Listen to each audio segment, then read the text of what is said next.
कहीं नफसा कश्मीरी हिंदू विस्थापित समाज को एक्सक्लूड करने का, मेन स्ट्रीम से बाहर निकालने की एक प्रक्रिया न बन जाए।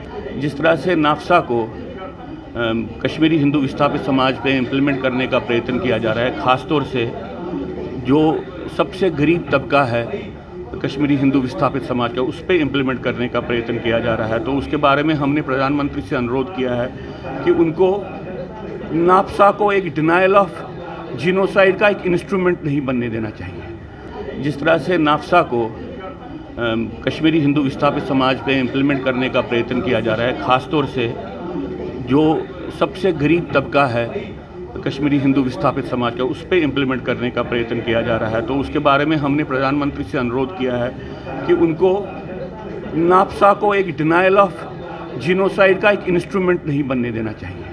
उसको नाफसा को इस कैटेगरी को मानना चाहिए कि जो विस्थापित समाज में गरीब हैं, वो गरीब उन्होंने जीनोसाइड सफ़र किया है, उनके घर ख़त्म हुए हैं, उनकी जगह ख़त्म हुई है, उनको विस्थापित होकर रहना पड़ रहा है और रिलीफ के छोटे से दायरे में अपने समाज की, अपने परिवार के पुनर्निर्माण का काम करना पड़ रहा है।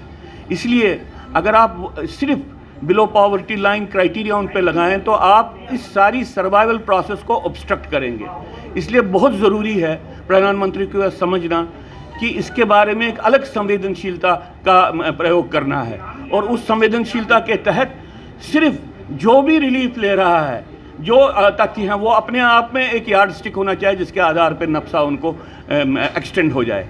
तो हम प्रधानमंत्री से ये कह रहे हैं कि आप इस बात को ह्यूमन राइट्स कॉन्टेक्स्ट में देख लीजिए और इस कॉन्टेक्स्ट में देख लीजिए कि कहीं नफसा कश्मीरी हिंदू विस्थापित समाज को एक्सक्लूड करने का, मेन स्ट्रीम से बाहर निकालने की एक प्रक्रिया न बन जाए, डिनायल ऑफ जीनोसाइड की एक प्रक्रिया न बन जाए, कंसोलिडेशन ऑफ जीनोसाइड की एक प्रक्रिया न बन जाए। ये अनुरोध हमने आज किया है क्योंकि पिछले 2 हफ्ते से ज़्यादा समय से हम देख रहे हैं कि हमारे समाज को प्रताड़ित किया जा रहा है, हमारे समाज को ह्यूमिलेट किया जा रहा है, हमारी समाज को बार बार ऐसी एश्योरेंस दी जा रही है जिसको बाद में सरकार आगे चला नहीं रही है। इस बात को वो समझ लें कि यहाँ पे भारत सरकार की ये जिम्मेवारी एक ऐसे समय में जहाँ पे आतंकवाद अभी ख़त्म नहीं हुआ है और जीनोसाइड की घटनाएं बार बार हो रही हैं, ऐसी परिस्थिति में एक अलग तरीके की संवेदनशीलता और प्रतिबद्धता का मुजाहरा उनको करना पड़ेगा। ये हमने बात की। और दूसरी बात हम आज आपके माध्यम से ये भी कहना चाहते हैं कि भारत सरकार की पॉलिसी में एक पॉलिसी जिसका हमने बार बार अनुमोदन किया है वो ये है कि talks and terror will not go together. इस बात का हम पूर्ण रूप से फिर से अभी भी इसका समर्थन करते हैं।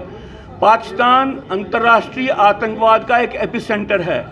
पाकिस्तान से बातचीत करना आतंकवादी तंत्र को लेजिटिमाइज करना है। इसलिए जो ये सही पॉलिसी भारत सरकार की है उस सही पॉलिसी को चलाना चाहिए।